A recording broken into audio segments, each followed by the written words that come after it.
A'ja Wilson's just a big bully. Look at this. Throws Lexi Hall on the ground. Everything she does is illegal. Look at this one. A moving screen and then pushes Lexi Hall. You think they ever call a foul on A'ja Wilson? Vegas came out with elbows, flops, and cheap shots. The Fever answered with pace, grit, and zero fear. What looked like intimidation became pure desperation. Kelsey Mitchell's daggers weren't just points, they were payback. And after enduring A'ja Wilson's cheap shots, Lexi Hall had the last word. This was supposed to be a night all about A'ja Wilson's legacy. She made history before the ball even tipped, but the game that followed reminded the Aces how tough this playoff run will be. The Indiana Fever have pulled off the upset, the 6th seed, beating Vegas 89-73 to take game. Hours before tip-off, all eyes in Las Vegas were on A'ja Wilson as she held her MVP trophy. It was meant to be a night of celebration for the Aces, a statement that this was their time, their series, their crown to defend. But by the final horn, that ceremony felt less like a triumph and more like a distraction. The shine faded fast once the game started, because everything Vegas expected to come easy proved to be anything but. And A'ja Wilson and the Las Vegas Aces lose Game 1 on their home court to the Indiana Fever, 89-73. The Indiana Fever were in control of this game from start to finish. There was a small little patch there in the third quarter. We started saying, are the Aces gonna come back?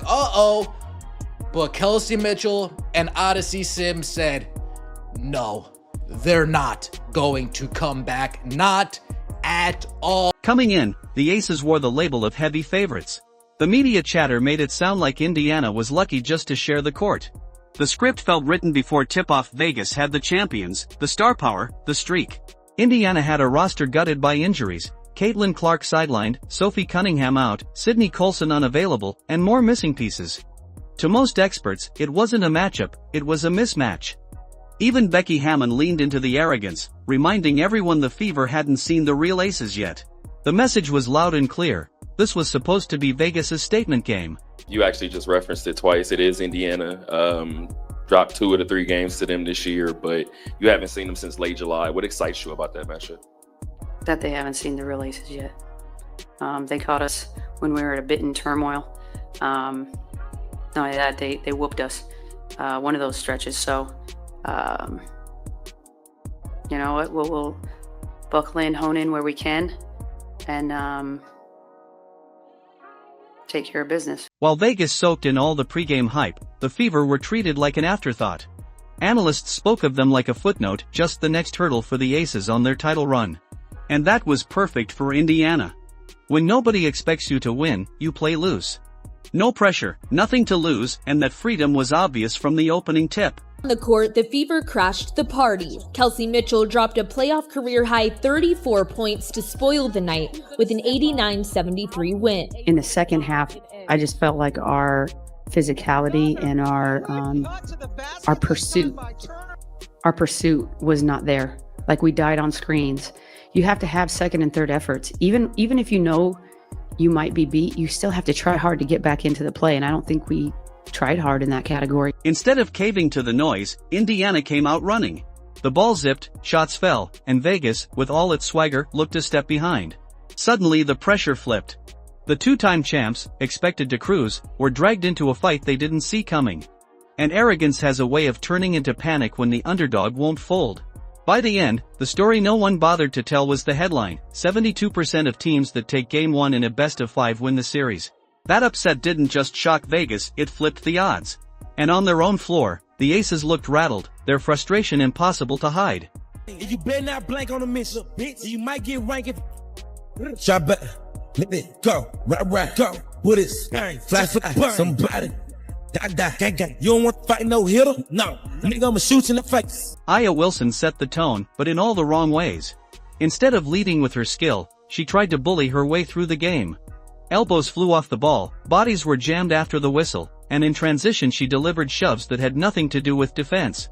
The flops were just as blatant, collapsing like she'd been leveled, only for replays to show nothing more than routine contact. On one rebound, she even hooked an opponent's arm before throwing herself to the floor as if fouled. It wasn't dominance, it was desperation, and it showed. Screen and then pushes her again. Look at that. You can't do that. They didn't call any. This is the only one they called a foul. She straight pushed Kelsey Mitchell into Asia Wilson. This pathetic foul to start the game off with. But ball never lies. I love when karma happens. Yeah, miss your free throw. And then here we go. Check this out. A foul. Look at this one. She swings her elbows on Powers. And Powers just holding her ground. But it's a foul. Let's go through this. This is Asia Wilson. I'm so big and bad. No, you didn't get touched. It wasn't that cool. You made a layup. And the Aces followed Wilson's lead. Jackie Young turned screens into body checks, delivering hits that looked more like football than basketball. Away from the ball, players took blind hips and shoulders disguised as physical play. It slowed the game's rhythm, but it never shook Indiana. If anything, the Fever grinned through the chaos and answered with even sharper execution. But then Aaliyah Boston swings her elbows around and makes a shot, but no, she can't do it. She's a Fever. An Indiana Fever. She said, that's a flop. That's what Caitlin said. Here we go. Asia Wilson. Look at her trying to flop to get a call. Nobody touched you. And this is the biggest bullcrap of the game. So Kelsey Mitchell goes in for a layup. Asia Wilson shows them their lip, so they review it. Ever see an Indiana Fever player get a review when they're called for a foul and they zoom in with a microscope and call it technical? They called it technical on Kelsey Mitchell. Each hard foul only fueled Indiana's fire. Kelsey Mitchell wanted the ball more. Odyssey Sims tightened the screws on defense. In the paint, Natasha Howard and Brianna Turner absorbed every shove, holding their ground with discipline instead of retaliation. What Vegas called physicality became motivation, a spark for a team already burning from being written off before tip-off. Asia Wilson, look at that foul they called for. Yeah, saved her. That's some bullcrap. I love Aaliyah Boston. Great job today playing defense. Look at that. Another foul. Bailed out by the refs. I get pissed off. This is the worst one. They call this a jump ball. How is that a jump ball? Nobody even had possession. Aaliyah Boston, that's anything is over the back. Not a jump ball. Nobody even had possession. Aaliyah Boston was clearly over the back, not a jump ball. That was the irony. The Aces, led by the league's new MVP, were supposed to look composed under pressure. Instead, they unraveled, leaning on playground antics. Every flop, shove, and frustrated push was proof that Indiana's resilience had stripped away their swagger. While Vegas tangled itself in frustration, the Fever stars turned the chaos into their stage. Once it was clear Indiana wouldn't fold, the Aces abandoned basketball and turned it into a wrestling match. We've got to keep the main thing, and that is us playing to a standard of basketball that we want to have as an Indiana Fever organization and franchise. We've got to keep our layers, the outside, the people in our building, and the people in our locker room. And the thing I'm just so proud of with this group is it doesn't matter who's on the floor, it doesn't matter who's on our roster. They give each other the freedom to be themselves. They empower one another to be themselves and to be the best version of themselves. And every time we've had a change, every time we've brought someone in, every time we've had rotational changes, they're for each other. They live the we over the me. And when you have that, it just gives you opportunities to do really special things. Drop your thoughts in the comments. Hit like, subscribe, and turn on notifications so you never miss the next story.